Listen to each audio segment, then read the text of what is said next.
Now to bury the nail in the coffin of the enemy team's morality, we're gonna ask the enemy mid laner where their jungler is, and the idea here is we're trying to sow discord on the enemy team between the mid laner and their jungler. No doubt these two are not happy with each other and we're trying to inflame tensions further. Hello and welcome to a fully narrated gameplay where we are playing Tryndamere in the mid lane. Here's a quick look at the runes, itemization, and skill order for this game. And moving on, the question is, why did I pick Tryndamere for the mid lane in this particular game? And the answer is because the enemy team picked Kassadin in the mid lane, and this is a really easy matchup for Tryndamere, and you're about to see just how easy it is. Phase Rush got some buffs for melee champions this season, and that makes it a niche pick on Tryndamere in the mid lane, and we're going to be using its mobility to stay on top of Kassadin throughout this laning phase. Kassadin is essentially a melee champion until level 6, and that means he has to come into auto attack minions in order to farm. This means we're going to have a lot of opportunities to attack him as he's trying to farm minions. Our strategy is to essentially charge up our Fury Bar, giving us a large amount of critical strike chance in order to increase the damage output of our auto attacks. We can then go into melee range to attack Kassadin as he's trying to farm, or if he's trying to maintain his distance, we can get on top of him with Spinning Slash and attack him anyway. Once we start attacking him, Phase Rush is going to give us a massive mobility boost that we can use to get in more and more auto attacks. And lastly, we know that Kassadin will try to fight back against us. However, we can simply consume our Fury with Bloodlust, healing back a portion of the damage that we are dealt, and this allows us to slowly create an advantage in the mid lane as Kassadin's health drops lower and lower. Eventually, Kassadin's health is going to drop so low that we will be able to kill him under the tower and get away with it. And sadly, this Kassadin has never seen a Tryndamere in the mid lane before, so he does not recognize the warning signs, and he falls prey to our tower dive and we kill him and get away with it. And to be honest, this play was actually quite sloppy by us, but the advantage is so strong and this Kassadin feels so overwhelmed that it does not matter. And so we get first blood, clear the minion waves, and then head back to base to buy some more items. We're going to buy a Tiamat, head back to the mid lane, and continue the same strategy, bullying Kassadin. Now you might wonder, am I worried about the enemy jungler? And the answer is not really. As long as I hold on to my Spinning Slash in the mid lane, anytime a jungler comes, I can always spin away to safety, and in the worst case scenario, Kassadin will not be able to follow up, and I should be able to survive the damage output of the enemy jungler as I make my way back to the turret. If I do somehow get caught, I'm going to count on the mobility from Phase Rush to get me out of a sticky situation. Outside of that, we're going to be farming the mid lane like crazy, and even farming these Scuttle Crabs in the side river because it is free golden experience. Now we are also going to be placing wards in the river to get vision on the enemy jungler, but we're not doing this because we're afraid of getting ganked by the enemy jungler. We are Tryndamere, we're going to have Kassadin on the ropes the whole game, and we are going to be the one who ganks the enemy jungler. We spot the enemy Rengar going into the river with our ward, and we decide to spin in, slow him, and using Phase Rush and a combination of Trundle's slows, we catch up with the enemy Rengar and kill him. With the enemy jungler dead, the dragon is now free, so we're going to push out the mid lane, farm up a bit more minions, and then go to the dragon pit to help Trundle secure the dragon. We are not one of those selfish mid laners that only care about their lane. We are going to be helping out our allies as best we can throughout the game. After clearing the dragon, we're going to go back to the mid lane and continue farming and harassing Kassadin. Now Kassadin is scared of us, so he's going to be playing more safely. So we're not going to be focusing just on Kassadin alone. We're going to keep our eyes on the map and look for opportunities to make plays. Eventually we spot the enemy Rengar on our minimap and we see that he's active in the top lane. We take a quick look and we notice that the red buff is also coming up on the enemy side, and what that means is we have a small window of opportunity to get the red buff for ourselves. This is typically the kind of play that a jungler would make, spotting movement by the enemy jungler and playing around it on the opposite side of the map, but as a mid lane Tryndamere we can also do the exact same thing. We see the enemy Rengar up top side, so we are going to punish him by taking his red buff. Now we're not just taking his red buff because we feel that it's going to help us in the mid lane, we're also taking it because we're trying really hard to tilt the enemy jungler because we don't want him ganking us in the mid lane as we're trying to put this Kassadin further and further behind.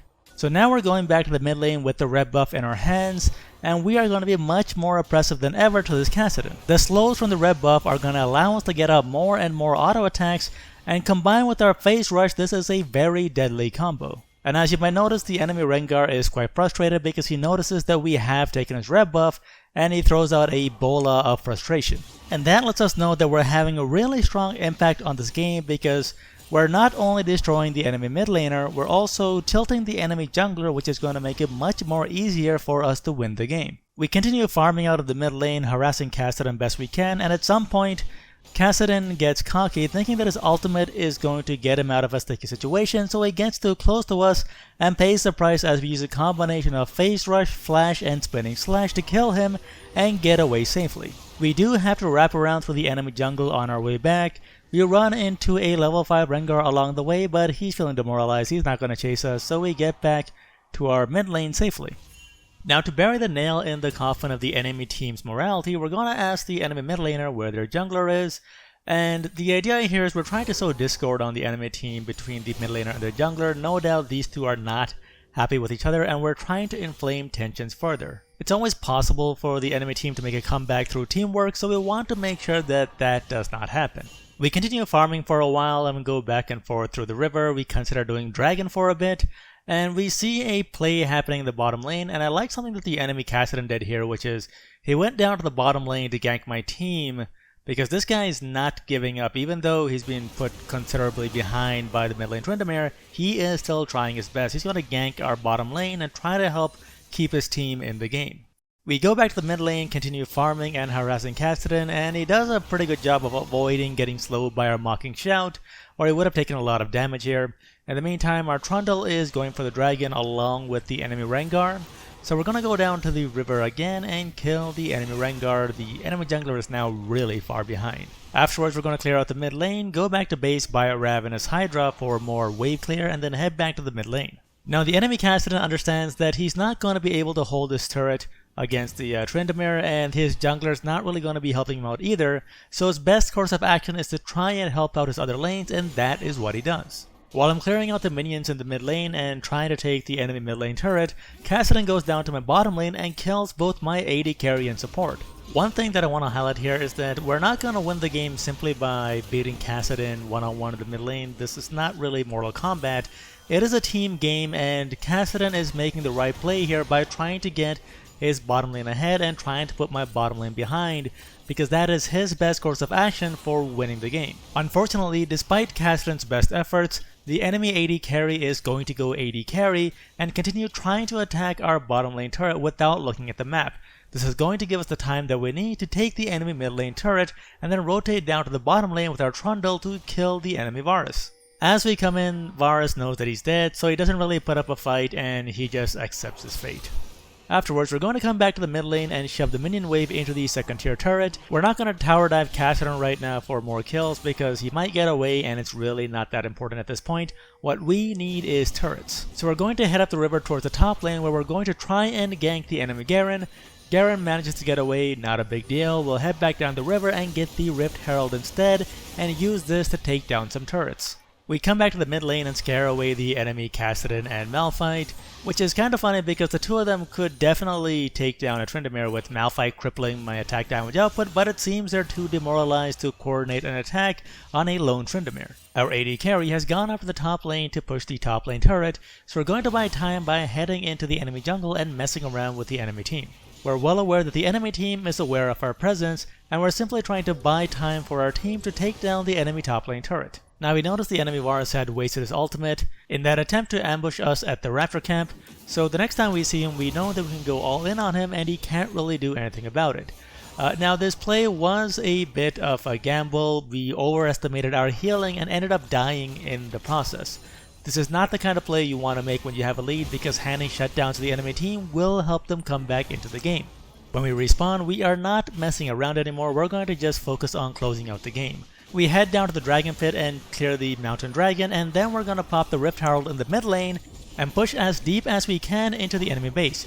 Leading the charge into the enemy base, we managed to take down the enemy mid lane turret as well as their mid lane inhibitor, and we drop considerably low on health in the process, and it forces us to retreat from the fight. The enemy Kassadin tries to catch us while we are escaping, and our team kills him in the process. Now luckily we do have a Ravenous Hydra, so we don't have to retreat from the fight entirely.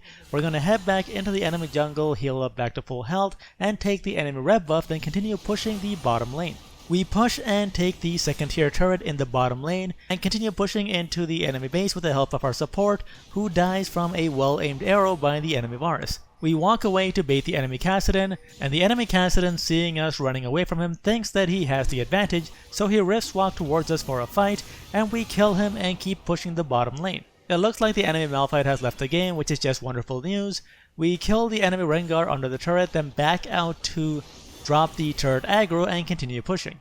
Now there's not a whole lot to add from this point onwards, as the enemy team has effectively lost the game, as our team continues pushing into their base and slowly takes their nexus.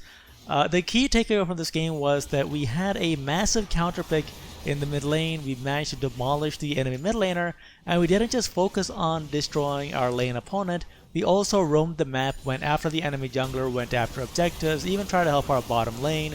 The enemy mid laner tried to do similar things, but it did not work out for the enemy team as a whole, and that is why we ended up winning this game.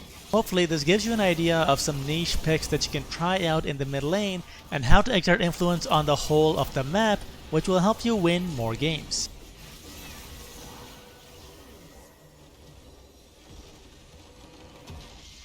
If you like the content of this channel, do subscribe by hitting the subscribe button as well as the little bell icon to be notified of all new videos that are coming out. If you want to support the channel directly and help keep things going, there are a number of options available. In the About section of the channel, there's a Patreon link that you can join to directly contribute towards the channel, as well as a Streamlabs link. You can also join the channel through YouTube memberships, which will unlock a number of perks, including shoutouts at the end of the videos, videos on topics that you specifically want to have covered, as well as gameplay reviews of games that you want to have reviewed to find out what you could have done differently. There's also a community tab that I've opened for people that want to provide some input, for example, on how long you want the videos to be. And there's also a Discord channel that opened recently, so if you want to drop by and say hi or just chat with other folks who are subscribed to the channel, you can drop in here. If you want to see more videos like the ones that you're seeing right now, you can go to the playlist section of the channel to see a playlist on strategies that you can use in your games, examples of decision making in game, as well as full game analysis. I highly recommend checking out all three of these if you want to learn more about the game and develop your macro capabilities.